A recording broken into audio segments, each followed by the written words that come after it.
Bismillahirrahmanirrahim. Assalamualaikum warahmatullahi wabarakatuh. Salam sejahtera bagi kita semua. Om Swastiastu, Namo Buddhaya, salam kebajikan. Yang sungguh saya hormati Wakil Gubernur Jakarta, Bapak Rano Karno, Ketua DPRD Provinsi DKI Jakarta, Bapak Dr. Andes Haji Khairuddin, dan juga Wakil Ketua, Ibu Imam Mahdiyah, Ibu Hajah Rani Mauliani, mohon maaf kalau masih salah-salah, Bapak Wibi Andriano dan Bapak Brasi Baco, serta para anggota Dewan DPRD Jakarta yang sungguh saya hormati. Para tokoh-tokoh yang hadir beberapa gubernur, saya mendapatkan kehormatan dihadiri oleh Bang Yos, Bang Foke, Pak Ahok, Mas Anies, Pak Soni, dan juga anggota DPR RI hadir, ada Pak Arya Bimo dan Pak Hasbi.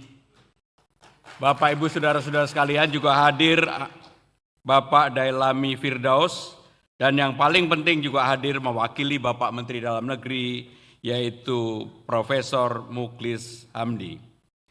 Bapak, Ibu, dan saudara-saudara sekalian, yang pertama saya ingin mengucapkan sungguh terima kasih atas kesempatan yang diberikan kepada saya untuk menyampaikan sambutan Gubernur Jakarta yang telah dilantik tadi oleh Bapak Presiden bersama dengan Wakil Gubernur.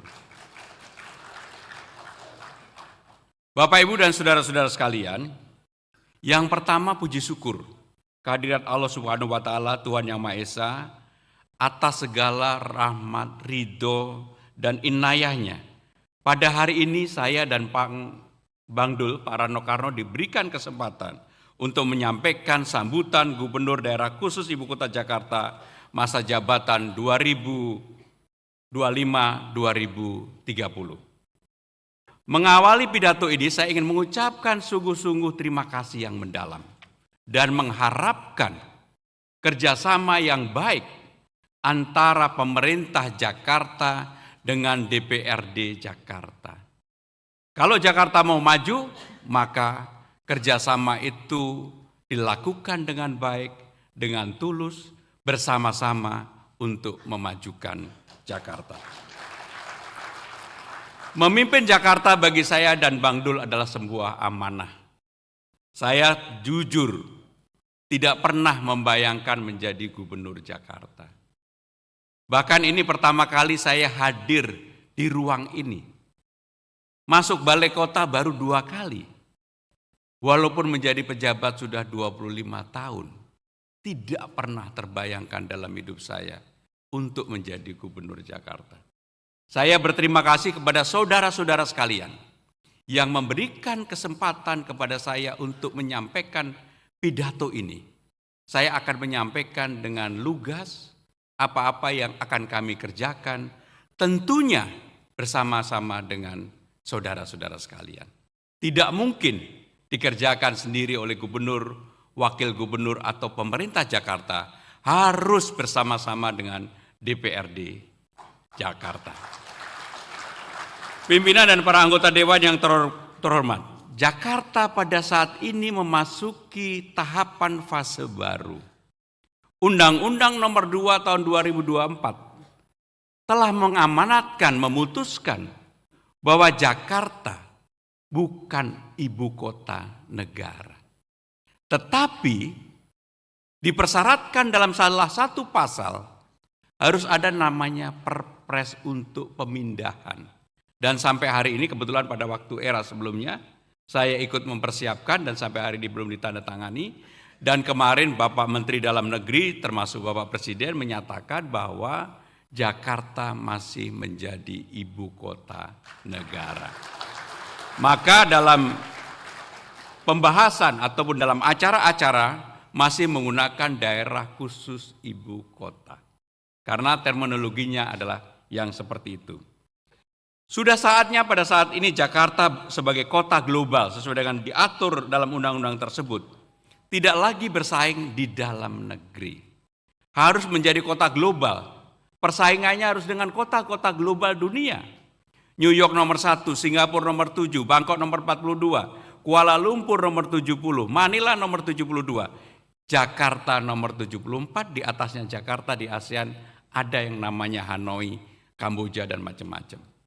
Untuk itu, sesuai dengan undang-undang yang ada, maka Jakarta diharapkan pada tahun 2045 Jakarta menjadi top global 2020.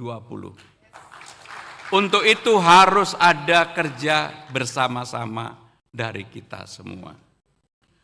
Bapak Ibu Saudara-saudara sekalian, membangun Jakarta adalah melanjutkan kesinambungan kepemimpinan yang ada. Tidak boleh terputus-putus. Kebetulan hadir para gubernur yang ada. Saya secara terbuka menyampaikan, saya akan melanjutkan hal-hal yang baik dari Bang Yos, hal-hal yang baik dari Bang Foke, hal-hal yang baik dari Pak Ahok, hal-hal yang baik dari Mas Anies, termasuk JIS Kalijodo, banjir kanal, dan Pak Bang Yos yang ditinggalin banyak sekali termasuk Transjakarta dan sebagainya. Untuk itu, kami akan melanjutkan hal-hal yang sudah baik. Dan saya selalu melihat dalam perspektif untuk kebaikan warga Jakarta. Bapak, Ibu, dan saudara-saudara sekalian, anggota Dewan yang terhormat, visi Jakarta sudah dilumuskan dalam undang-undang. Visinya adalah Jakarta kota global dan pusat perekonomian utama di Indonesia yang berkelanjutan dan mensejahterakan seluruh warganya. Misinya adalah mewujudkan masyarakat megapolitan yang berdaya dan sejahtera, mewujudkan pusat ekonomi inovatif dengan pembangunan dan akses sumber daya yang merata, mewujudkan manajemen kota modern yang akuntabel, responsif untuk layanan publik yang optimal, mewujudkan ruang kota layak huni, berketahanan dan berkelanjutan, mewujudkan koneksitas dan sinergi kegiatan ekonomi, sosial, dan budaya. Bapak Ibu sekalian, visi misinya pasti baik. Bagaimana dengan operasional pelaksanaannya di lapangan? Itulah yang akan menjadi pekerjaan kita bersama sehari-hari untuk bisa mencapai visi dan misi yang telah ditetapkan. Untuk itu, semua pending matters dalam rangka membangun Jakarta yang belum terselesaikan, mari kita selesaikan secara bersama-sama. Agenda terpenting untuk menyelesaikan tantangan perkotaan dan perbaikan fundamental Jakarta, seperti akses, penataan pemukiman, masalah air, masalah banjir, masalah polusi, masalah kemacetan, dan berbagai masalah fundamental inilah yang nantinya akan menjadi tugas kita bersama sehari-hari. Bapak, Ibu, dan saudara-saudara sekalian, untuk itu, maka pekerjaan-pekerjaan real di lapangan perlu kita lakukan bersama-sama. Dalam waktu 3 bulan ketika saya berkeliling dari kelurahan ke kelurahan, dari tempat ke tempat, hampir 300 titik saya berkeliling.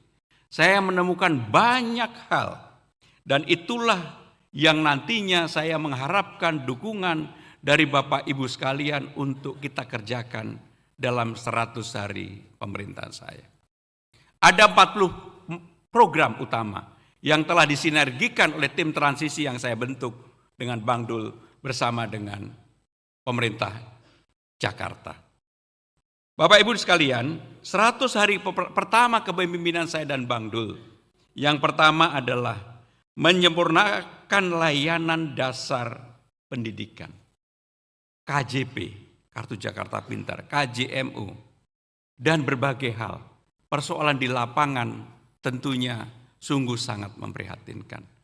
Banyak sekali yang dulu dapat tiba-tiba tidak mendapatkan. Yang harusnya dapat tidak dapat. Untuk itu, saya akan berusaha dengan keras mengembalikan KJP seperti pada periode terakhir yang dilakukan oleh Bapak Gubernur Anies Baswedan dan Pak Ahok pada waktu itu. Jumlahnya adalah 520.000. Dan untuk itu saya memohon dengan sangat dukungan dari Bapak Ibu sekalian. Penyelesaian KJP tidak boleh lagi hanya di satu tempat di Rawabunga. Harus di setiap kecamatan, 44 kecamatan, harus ada ruang untuk menyelesaikan KJP tersebut. Bapak Ibu sekalian, yang berikutnya adalah perluasan akses transportasi umum, serta peningkatan kenyamanan berjalan kaki di Jakarta. Saya ini hobi sepeda, termasuk bersepeda, dan berbagai hal. Maka untuk itu, dengan perlahan dan sungguh-sungguh saya akan meningkatkan tidak lagi menjadi Transjakarta, tetapi menjadi Trans Jabodetabek. Karena tidak bisa menyelesaikan persoalan Jakarta, hanya Jakarta saja. Yang menjadi persoalan utama adalah mobilisasi orang pada pagi hari dan pada sore hari ke dan dari masuk dan keluar Jakarta, karena memang masyarakat yang tinggal di saben area seperti di Bekasi, Bogor, Tangerang, Depok, dan sebagainya, Cianjur bahkan. Untuk itulah perlu pengaturan bersama-sama. Kami nanti akan berdiskusi secara dalam dan mendetail dengan saudara-saudara sekalian dan meminta persetujuan agar ini bisa diterapkan bersama-sama. Bapak Ibu sekalian, pengembangan Jaki menjadi super app yang modern akan kami lakukan. Hotline konseling kesehatan jiwa 24 jam akan kami lakukan. Karena inilah yang menjadi kebutuhan warga Jakarta pada saat ini. Bapak Ibu saudara-saudara sekalian, kebutuhan air bersih sekarang ini baru kurang lebih 65%. Maka kami merencanakan dalam 5 tahun ke depan sampai dengan tahun 2030 insya Allah, mudah-mudahan kita bisa mendekati mencapai 100% untuk kebutuhan air bersih Jakarta. Sekali lagi untuk itu nggak mungkin dikerjakan sendiri oleh pemerintah Jakarta tanpa persetujuan Bapak Ibu sekalian. Mari kita kerjakan bersama-sama. Bapak Ibu dan saudara-saudara sekalian, kami juga akan melakukan aktivasi secara aktif ruang bersama. Contohnya adalah taman. Banyak taman di Jakarta, 2.554 taman secara keseluruhan. Tetapi tidak ada yang buka pada malam hari. Maka kami menginginkan ada taman-taman yang memang kita atur secara baik. Security-nya, lighting-nya, CCTV-nya, UMKM-nya, agar warga Jakarta tidak lagi perlu mobil curhat, tapi curhatnya di taman saja. Maka dengan demikian, taman menjadi tempat untuk ekspresi, tempat untuk sharing, tempat untuk berbagi, tempat untuk betul-betul menjadi tempat warga Jakarta menyalurkan inspirasi, aspirasinya, dan sebagainya, dan sebagainya. Bapak Ibu saudara-saudara sekalian, dalam kesempatan ini, saya juga mengusulkan dan mudah-mudahan ini bisa kita lakukan bersama, untuk segera melakukan groundbreaking TOD Blok M secara menyeluruh, tidak parsial. Maka apa yang menjadi tanggung jawab pemerintah Jakarta tidak boleh setengah-setengah. Termasuk di dalamnya adalah TOD Bundaran HI yang akan dikembangkan menjadi kawasan perekonomian berbasis komunitas dan heritage. Termasuk ke depannya kami akan melaporkan secara komprehensif bekerja sama dengan kementerian terkait, BUMN dan pariwisata kepada Bapak Presiden untuk mengembangkan kota tua. Karena itulah yang menjadi tempat heritage baru bagi Jakarta, tetapi pengembangannya nggak boleh salah dari awal. Bapak Ibu saudara-saudara sekalian, yang berikutnya yang akan kami lakukan adalah membuat yang namanya job fair di setiap kecamatan. Karena inilah yang menjadi problem serius di Jakarta saat ini adalah masalah lapangan kerja. Saya termasuk akan merubah peraturan gubernur untuk PPSU, pasukan orange, yang sekarang syaratnya SLTA saya akan rubah menjadi SD cukup yang penting bisa baca tulis. Karena yang dibutuhkan adalah orang yang mau bekerja keras, bukan yang berijazah terlalu tinggi. Untuk itu kami akan lakukan dan kami ini sekaligus melaporkan kepada anggota Dewan yang terhormat. Ketua, Wakil Ketua, dan anggota yang kami hormati, persoalan banjir masih menjadi persoalan yang serius bagi kita semua. Malam Imlek yang lalu ketika debitnya lebih dari 100, bahkan 150 sempat, kita mengalami banjir yang cukup lama. Untuk itu, kontinuitas pelaksanaan program yang dulu dilakukan oleh eranya Bang Yos, Bang Foke, Pak Ahok, Mas Anies, apakah itu sumur resapan atau kanalisasi ataupun melakukan pengerukan kepada sungai-sungai yang mengalami pendangkalan, akan kami lakukan. Karena tidak bisa kerja parsial hanya menunggu ketika hujan datang. Bapak, Ibu, dan saudara-saudara sekalian, salah satu persoalan yang serius Jakarta adalah masalah lingkungan. Apapun rorotan sudah harusnya bisa diresmikan oleh pemerintah. Saya akan mengusulkan diresmikan oleh Bapak Presiden. Karena ini pertama kali RDF yang ada di Indonesia yang kapasitasnya sebenarnya nomor 1 di dunia. Untuk itu saya akan mengusulkan untuk diresmikan Bapak Presiden. Mudah-mudahan setelah uji coba sampai dengan bulan April, ketika sekarang masih ada komplain mengenai bau, mudah-mudahan bisa dikurangi dan sebagainya. Nanti akan kita kerjakan bersama-sama. Bapak, Ibu, dan saudara-saudara sekalian, sebentar lagi kita akan menghadapi Idul Fitri, Ramadan. Persoalan klasik yang ada untuk menyambut Ramadan dan Idul Fitri adalah masalah ketersediaan bahan makanan pokok, masalah inflasi, dan tentunya nanti masalah mudik lebaran. Kami akan persiapkan secara sungguh-sungguh dari awal dan pemerintah Jakarta untuk terlibat dengan demikian. Di bidang olahraga secara khusus, kebetulan saya ini memang hobi olahraga, saya akan sungguh-sungguh untuk memajukan Jakarta. Karena Jakarta dari dulu adalah barometernya olahraga. Bahkan saya bermimpi Jakarta ini lebih Persija. Supaya kalau ada iklan-iklan nggak perlulah yang public figure, cukup aja Ricky Ridho, Ferrari, Witan dan sebagainya sebagai bintang iklannya. Bapak, Ibu, saudara-saudara sekalian, termasuk hal yang berkaitan dengan kebudayaan Betawi. Undang-Undang Nomor 2 Tahun 2024 telah mengatur budaya utama di Jakarta karena bukan lagi sebagai ibu kota negara. Budayanya adalah budaya Betawi. Untuk itu, kami akan memberikan warna agar budaya Betawinya menjadi nampak. Satu-satunya kota terbesar di Republik ini yang tidak mempunyai identitas kebudayaan kedaerahan karena sebelumnya sebagai ibu kota negara adalah Jakarta.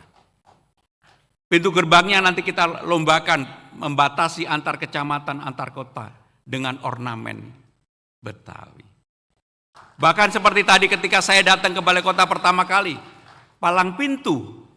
Cuma palang pintu pantunnya jangan banyak-banyak. Pantunnya 1 cukup, silatnya silat beneran, pintunya segera dibuka. Dikurasi dengan sangat baik. Maka dengan demikian saudara-saudara sekalian, itulah hal-hal yang ingin kami lakukan. Dan tidak kalah pentingnya, semua kebudayaan etnisitas tetap akan hidup di Jakarta sebagai kota global, dan saya berpandangan suatu hari kalau Jakarta bukan lagi sebagai ibu kota negara, Jakarta akan menjadi ibu kota ASEAN. Karena memang ibu kota ASEAN ada di sini yang selama ini tidak pernah kita branding, kita framing menjadi ibu kota ASEAN. Bapak, Ibu, saudara-saudara sekalian, pada tanggal 22 Juni tahun 2027 kita akan 500 tahun Jakarta. Mari kita persiapkan dari sekarang. Kalau bapak-bapak di foto bebas, jangan lagi ada yang begini. 5 abad, 500 tahun. Karena itulah kita persiapkan secara bersama-sama menjadi bagian yang kita akan persiapkan dengan baik. Mudah-mudahan di era kepemimpinan kita semua, Pak Ketua DPRD dan para Wakil Ketua, Pak Gubernur, Pak Wakil Gubernur, Saya kadang-kadang lupa kalau gubernur. Dan Bapak Ibu saudara-saudara sekalian, kita akan persiapkan secara bersama-sama. Rapat Dewan yang sangat terhormat, dengan segala kerendahan hati pada kesempatan yang baik ini, saya memohon dukungan sepenuhnya dari ketua, wakil ketua, ketua-ketua fraksi yang saya sudah bertemu semua, para anggota yang terhormat, untuk kita bersama-sama memajukan Jakarta demi kebaikan warga Jakarta. Demikian penyampaian pidato yang dapat saya sampaikan. Semoga Allah Subhanahu wa Ta'ala, Tuhan Yang Maha Esa, memberikan petunjuk dan bimbingannya kepada kita untuk bersinergi membangun Jakarta kota global dan pusat perekonomian yang berdaya saing, berkelanjutan, mensejahterakan seluruh warganya. Terima kasih. Wassalamualaikum warahmatullahi wabarakatuh. Om Santi Santi Santi, Namo Buddhaya.